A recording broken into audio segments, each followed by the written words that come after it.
did IREF function when it comes to a particular arm of the election, and when it comes to the other, it cannot function. So a lot of things like that, and that's the reason why you see that most countries are yet to even congratulate even our president-elect, and that include the United States of America. Yes, so somebody from the floor of the House, a senator in the U.S., advised the president not to be in a hurry to congratulate the president-elect in Nigeria.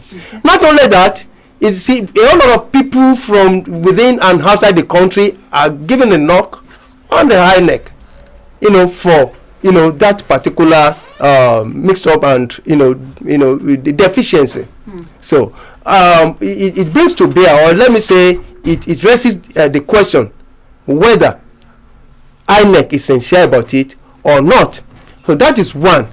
Now you see, political gladiators and people in the public, they gave an excuse that the reason why they were unable to transmit from the polling unit was because of various threats on the INEC portal, that people were actually trying to break in. So of course, yes, INEC did not say so, but people were saying so. The politicians were saying so. But when Okoye responded, or when he gave the reason why they were unable to do so, he did not mention that people were trying to bunk in. So what he said was that they had technical issues. So that is on one side. And on the other angle, after the announcement of the result came another intention from the INEC to reconfigure the beavers. Yes, the reconfiguration. Yes, of course, INEC did not simply tell us the meaning or to what extent the reconfiguration will go.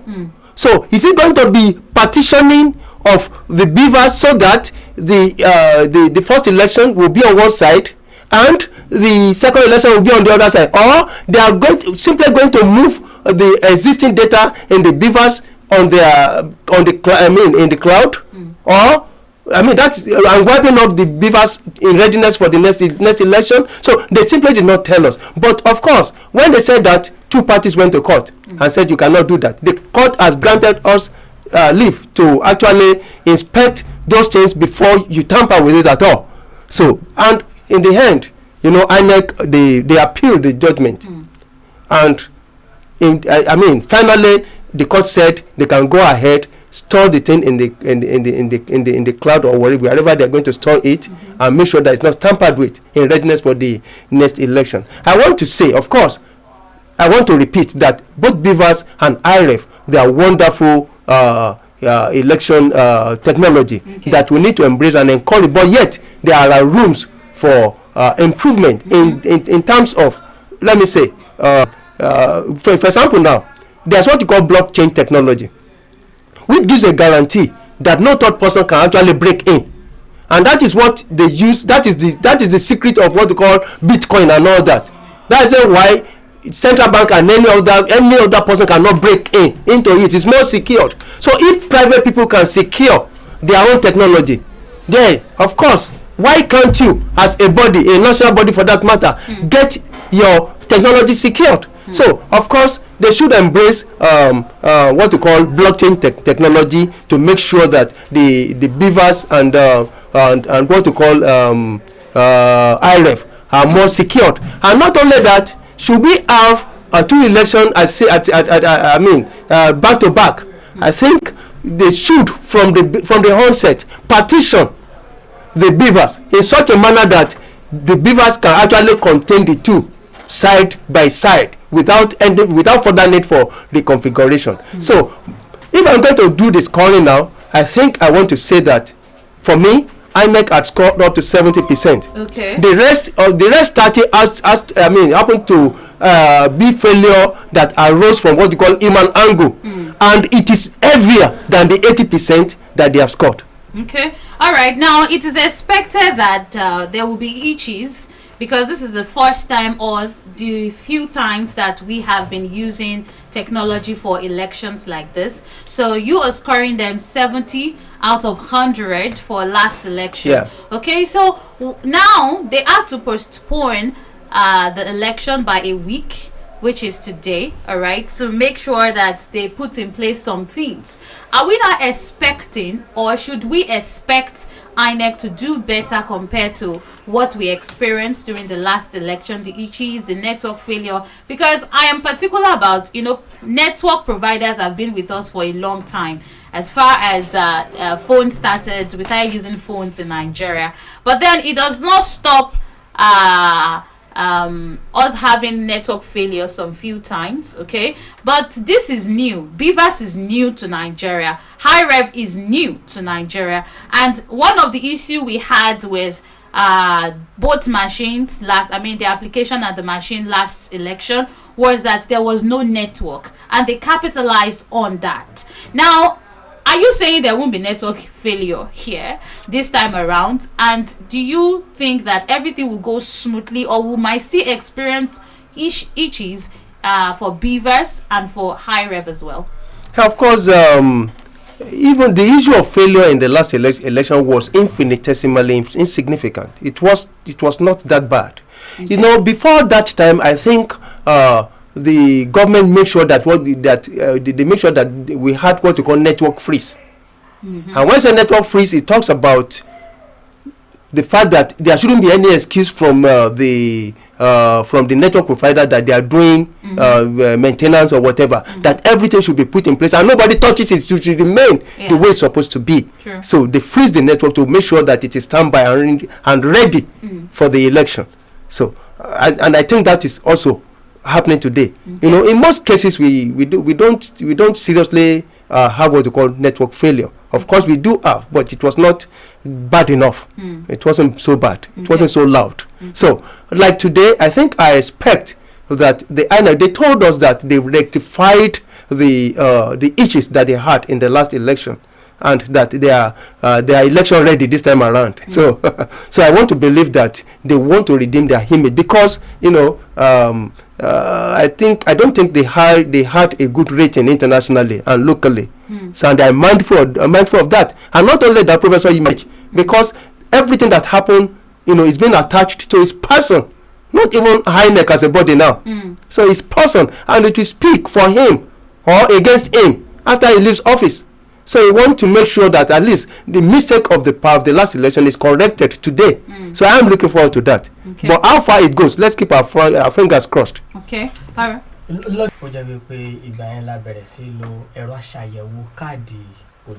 Card reader, yes. Pẹ̀lú àlàyé tẹ́ ti ṣe nísìn, ẹ sì gbé INEC lórí òṣùwọ̀n èyí tó fẹ́ jẹ́ pé wọ́n gba máàkì dáadáa tá a bá ń wo ìdá bí àádọ́rin tẹ́ fún wọn lórí àgbéǹde BVAS ẹ̀rọ léyìí tó ń fìdí olùdìbò ní sàn-án mọ́lẹ̀ àti bá a ṣe ń kó ìbò jọ.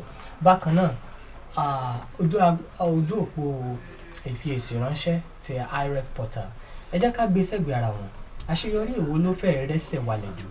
Ètò ìdìbò tá a fẹ́ dì lónìí, òun ní ó fẹ́ jẹ́ má lè gbàgbé nínú ìtàn, torí pé nínú ìjọba àwarawa democracy republic ẹlẹ́ẹ̀kẹrin yìí, ètò ìdìbò tọdún 2023 yìí ló fẹ́ dàbí pé yóò fàyè gba àwọn adarí tuntun tó pọ̀ jù, torí pé ìwọ̀nba àwọn péréte ní gómìnà tó ń béèrè fún sáà ẹlẹ́ẹ̀kejì, àwọn tuntun tó ṣẹ̀ fẹ́ gbapò wọ́n pọ̀. Ẹ jẹ́ ká wò ó nípasẹ̀ àgbéǹde àwọn ẹ̀rọ, kí làwọn ìṣubú tá a rí nínú ti ètò ìdìbò ààrẹ àti tàwọn ọmọlẹ́gbìmọ̀ aṣòfin àpapọ̀, kí ló yẹ ká ti ṣàtúnṣe kó tó dàsìkò yìí, kí ló yẹ ká fojú sóde fún bá a ṣe fẹ́ dìbò gómìnà yìí. Ẹ ṣe rí ẹ̀rọ BVAS àti IREV tá a lò nísìn, kì í ṣe tuntun, kì í sì ṣe ìgbà àkọ́kọ́ tá a kọ́kọ́ lóore. Ó kàn jẹ́ wípé ní ọdún 2019 especially, ẹ jẹ́ ká padà sí 2015, ẹ rí i pé ìgbà yẹn láti bẹ̀rẹ̀ sí lo ẹ̀rọ tó ń jẹ ìkawò pé ṣé ẹni ló ní ìka, so card reader. Bẹ́ẹ̀ni.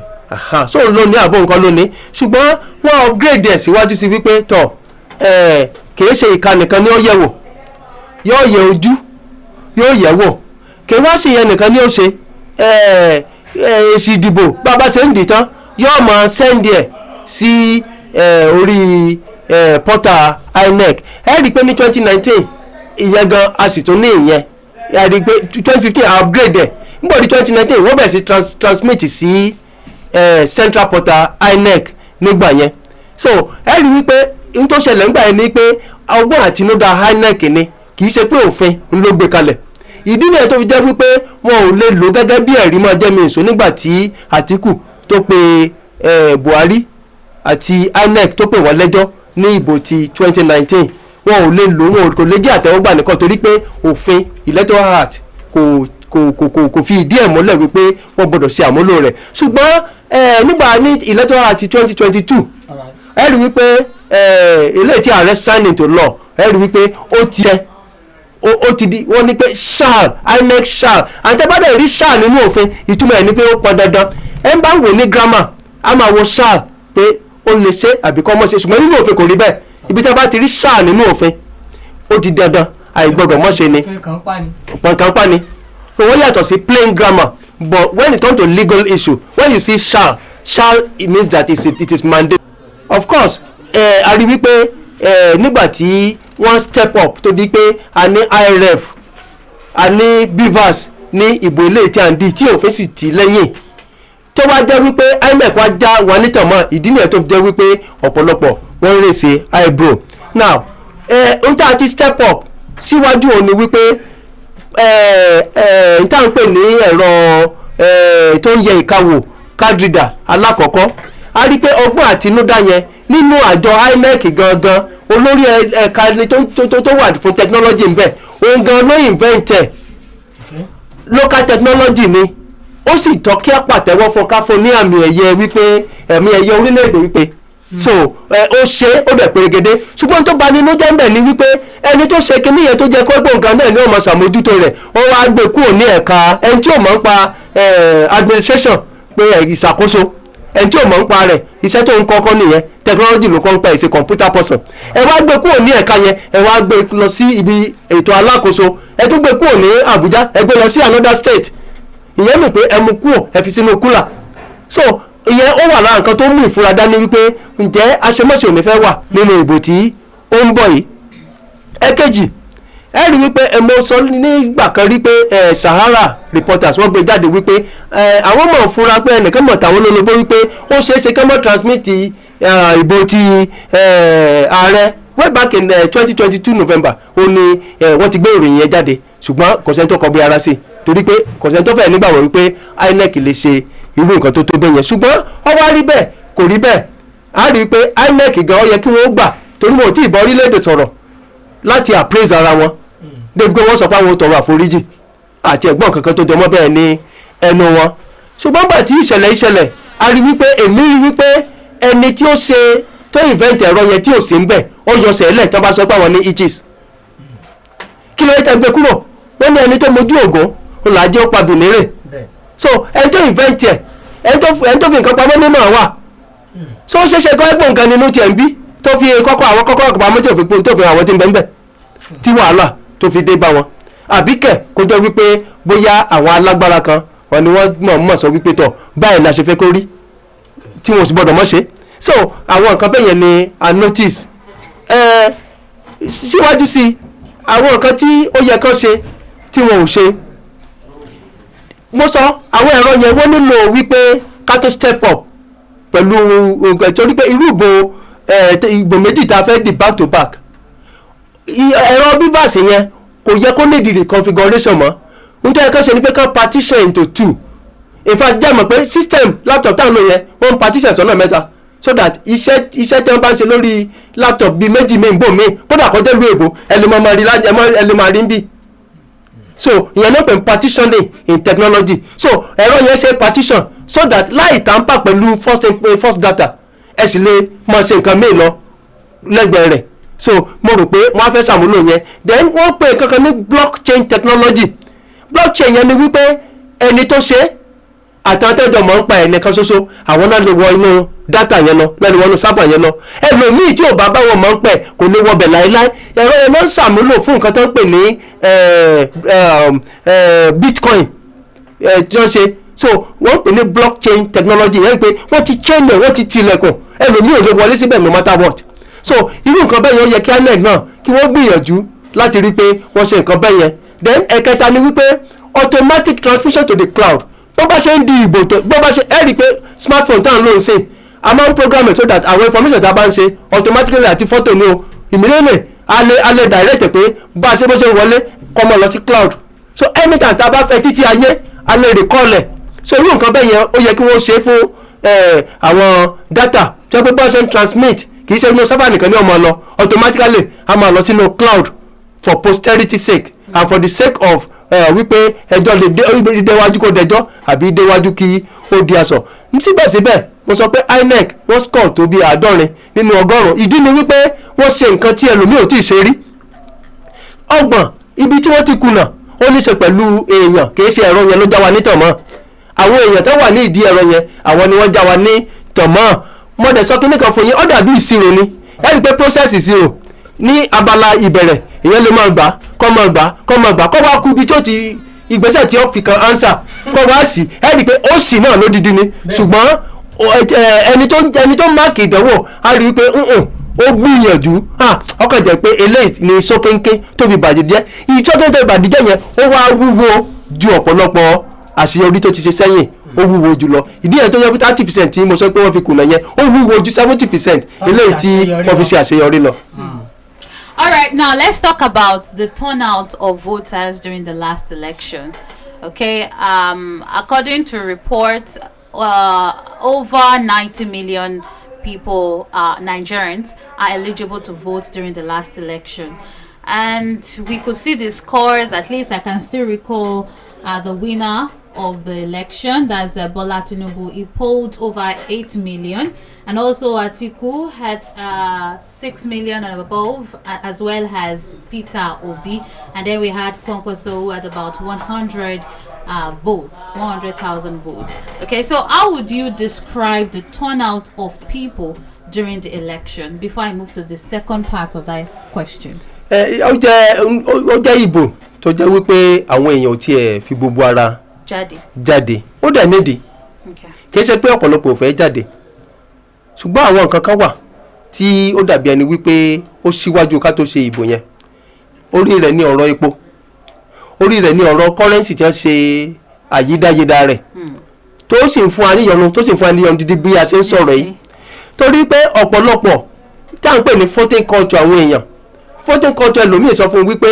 ibi tí mò ń gbé nǹkan ni wọ́n ti máa dìbò ilé mi tó jẹ́ ìlú mi gangan ibẹ̀ ni ìbò mi gbọ́dọ̀ máa wà ibẹ̀ ni wọ́n ti máa dì ẹni tó wà lẹ́kọ̀ọ́ tó ń ṣiṣẹ́ tó rẹ́gísítà ní Ondo State àti lọ látẹ̀kọ́ lọ sí Ondo tí ó sì sí owó ní ìsìn bó ni ó ṣe rí so ìyẹn ṣe àkóbá fún ọ̀pọ̀lọpọ̀ àwọn èèyàn tó jẹ́ pé wọ́n ráyè dìbò ẹ jẹ́ ká wò wọ́n ti yunifásitì ọ̀pọ̀lọpọ̀ àwọn student gbà tó register within their university community náà ti register nígbà tó ti yẹn they can no longer vote yàtọ̀ sí àwọn tó ti kúrò lórílẹ̀‐èdè yàtọ̀ sí àwọn tó wà lórí àkéte àìsàn yàtọ̀ sí àwọn tó wà ní iṣẹ́ ọlọ́pàá àwọn tó ń ṣe ìròyìn tó jẹ́ pé by the virtue of their schedule wọn à ní lè ráyè láti dìbò yàtọ̀ sí àwọn tó jẹ́ pé wọ́n wà ní ọgbà ẹ̀wọ̀n tí wọ́n à ráyè láti dìbò àwọn yẹn bẹ́ẹ̀ pápá ń bá rí ẹ̀ wá ní wípé àwọn kan wà tó pé títí dé bá ṣe ń sọ̀rọ̀ yìí àwọn kan ò nígbàgbọ́ ní orílẹ̀-èdè Nàìjíríà wípé lílọ lásà lọ ni àwọn ò nífẹ̀ẹ́ síbò àwọn yẹn náà ń bẹ́ẹ̀ o ṣùgbọ́n ìjọba ń wò wípé tọ̀ kí làwọn yẹn ó ṣe bẹ́ẹ̀ bàbá ní káwọn ti pẹ̀lá ìjọ ó lè mọ́dún tàbá sì máa fi pẹ̀lá ṣe ìjọ tó lè bájọ́ jẹ́ so àwọn wọ̀nyẹn wọ́n gbé ìjọba kan fojú wípé kìíní wò wọ́n èmi rò pé síwájú àkókò yìí ó yẹ kí wọ́n ti jọba wọn dialogue joy is better than war ṣe rí wọ́n ní adẹ́tẹ̀ kò ní fún wàrà ṣùgbọ́n ó lè ba wàrà jẹ́ so fi ojú tó tọ́ wo àárín yẹn àwọn yẹn náà ń bẹ́ẹ̀ náà làwọn kan tó jẹ́ pé wọn ò tiẹ̀ tá à ń ṣe lọ́wọ́ yìí democracy tá à ń ṣe lọ́wọ́ tó jẹ́ pé wọ́n ń wò wípé constitution tó gbé ìtànsí Fourth Republic kalẹ̀ àwọn ò nígbàgbọ́ nú ẹ̀ sọ́n tó bá ní ṣe pẹ̀lú ẹ̀ as a matter of principle wọn àti ẹ̀fẹ́ dá sí rárá àwọn yẹn náà ń bẹ́ẹ̀ àwọn kan wá wà tó jẹ́ pé newspaper ni àwọn máa ń kàrú ọjọ́ òní àwọn náà wọ́n dókòó lé ní wọ́n mọ̀ oríṣiríṣi nǹkan bẹ́ẹ̀ ló ṣẹlẹ̀ ní election tó lọ yàtọ̀ sí yẹn a rí i pé ìbò ààrẹ kò tí ẹ̀kan lómi ṣùgbọ́n ìbò gómìnà ó wà mọ́ local ẹgbẹ́ ìjọba tèmi lélẹ̀ èmi ò di eléyìí so ó ṣeé ṣe kó jẹ́ pé irú ọjọ́ òní ká rí ọ̀pọ̀lọpọ̀ àwọn tí ó pọ̀ cumulatively tá a bá ní kàkà across the country ó ṣeé ṣe ká rí àwọn tó dìbò ju àwọn tó dìbò ní ìbò ti ààrẹ tó kọjá lọ ó ṣeé ṣe ká rí wọn. then tá à ń pè ní leadership recruitment àwọn tó máa dìbò ẹ rí wípé kì í ṣe gbogbo wa là ń dì ẹ rí pé tó ń pè ní primaries tá a fi yan àwọn tí ó díje ọ̀nà méjì ni ó máa ń pín sí à ń pè kan ní collegiate or convention system ìgbì ẹni ọmọ yan àwọn delegate tí ó ṣojú èèyàn ẹgbọ́n náà bó o ní ẹnìkan ṣe lè represent mi wẹ̀ tó yẹ pé nǹkan ẹni tó wà lọ́kàn mi òun ni yóò wá ó ní nísìn ẹ jẹ́ ká kójọ nísìn ní odidi wọ́ọ̀dù odidi wọ́n pe ní state nísìn bóyá náà ní ju bí èèyàn bíi mẹ́wàá tí ó represent state kọ̀ọ̀kan bó o lè mẹ́wàá sì fẹ́ sọ gbogbo tó ń bẹ lọ́kàn gbogbo àwọn ọmọ ẹgbẹ́ tó wà ní state yẹn tó yẹ pé yóò reflect ẹ̀ so ó máa ń fààyè lẹ̀ fún fraud ó máa ń fààyè lẹ̀ fún wípé irú ẹ táwọn èèyàn fẹ́ gangan kọ́ náà emerge ìyẹn yàtọ̀ sí bí wọ́n ṣe ṣe ní Amẹ́ríkà tá a ti gbé presidential system of government wá níbẹ̀ yìí àwọn ò kí ń lo convention collegiate system àbí delegate system àwọn ò kí ń lo direct primaries ni wọ́n lò direct primaries ni wípé tó bá ti jẹ́ ọmọ ẹgbẹ́ gbogbo ẹni tó jẹ́ ọmọ ẹgbẹ́ pátá ló ní àṣẹ láti sọ pé ẹni báyìí ni mo fẹ́ kó sojú ẹgbẹ́ mi. So that is what we call direct primaries, where everybody is involved, where everybody holds his destiny in his own hand.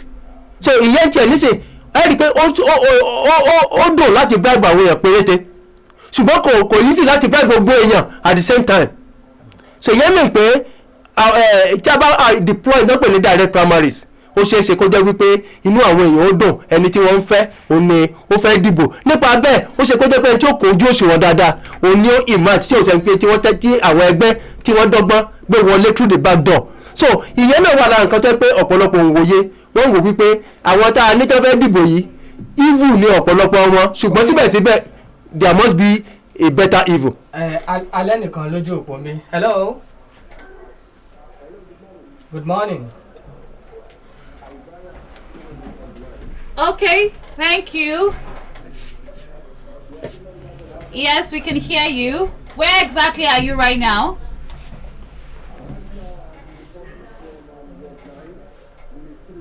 Okay.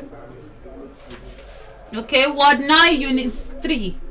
Ogungbade Primary School. Okay, all right. So what's the situation of things there? Yes, voting exercise has happened. Okay. We've got large turnout of people. Wow. Who are left to pass their vote and exercise their rights. And I must say I've been impressed because I've seen there on ground early arrival of INEC officials. Wow. We are told the same time. Okay. The last time we had Okay. National Assembly section. So it seems that INEC officials have listened to try to come early. Okay. Come on time. And the good thing as well as in orderly, we've got 2 set members. But the members didn't each and every one of the voters down there. So they're sorted by the members and they'll come out to pass. That the service is going on perfectly. Okay. How about security there? Hello, how about the securities there, the security agencies? Hello? I said, how about the security agencies? Okay. Call us back. Thank you very much. Isaiah Kuremi. More updates coming from our reporters who are on the field. Okay. Yes, part B of my question. So from the look of things, even though one is not enough to judge, but then compared to what we experienced last time, this same polling unit had not much crowd, okay, not much voters, but from the report we're getting from Isaiah Kuremi right now, it looks like we're going to have massive turnouts, especially for this particular election. Okay, now I was going to say that a lot of people seems to be probably they were not really encouraged by last election, and I feel like that might also hinder people from coming out this time. Maybe they have probably lost hope in the INEC officials and so on and so forth. And then there's a report in Ekiti right now that there's no governorship election going on in Ekiti, but of course there will be state assembly election there. and somehow it looks like the market is full. It's supposed to be their market day, actually. You know, it's just like we have a better market where they have this regular you understand, doing their thing every 4 or 5 days. Okay, so that's the same case here in Ekiti, and you can see them, marketers, buyers and sellers, going up and down in Ekiti as we speak. Okay, that's the report we're getting right there from Ekiti, and they are going around their business as if nothing is happening in that state. So how would you react to this one? Well, I think it's naivety. Okay. Yeah, people don't seriously know that it is not the executive that matters a lot in democracy. It is the legislative arm. Those are the set of people that make laws. Yes. Those are the people that exercises checks and balances on the powers of the executives. Okay. Those are the people that determines the way and manner we are going to be ruled. Those are the people that determines the constitution. You know, those are the people that makes the law. So they are the nerve center of democracy. But quite often, people look at the people at the executive, the governors, the president, the local government chairman. All right, I'm gonna have to hold you there. Let's take this call. Hello. Hello. Ìdòwú ọlọ́tọ̀. Ó ṣeun. À ń gbọ́ dáadáa Ìdòwú ọlọ́tọ̀. All right. Okay.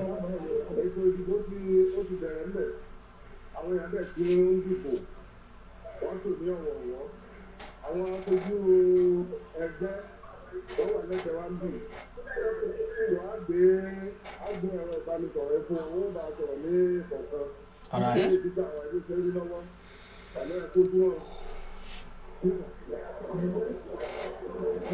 Hello, orúkọ yín?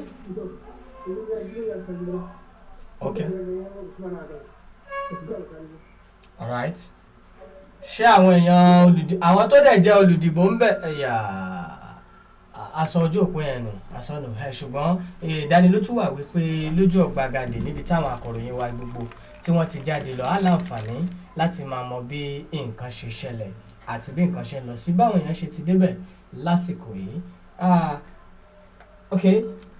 Ní tẹ̀síwájú ìbéèrè tó ń bi honorable ká máa dáhùn yóò lọ títí tí àbọ̀ òfin tún wá láti ojú òpó mẹ́rin.